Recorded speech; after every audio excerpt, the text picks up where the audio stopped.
Let the Bible Speak with your speaker, Brett Hickey.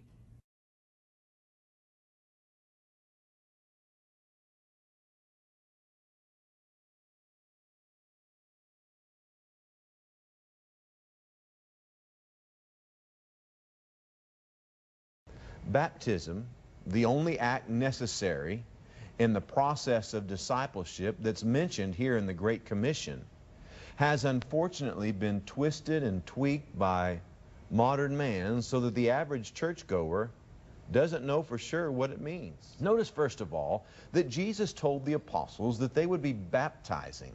The apostles would be baptizing those who became disciples.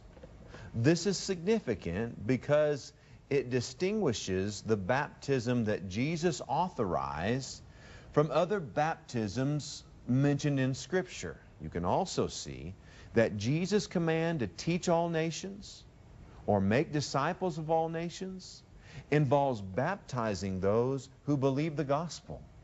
This is the only action separated from the other acts of obedience that they were to be taught.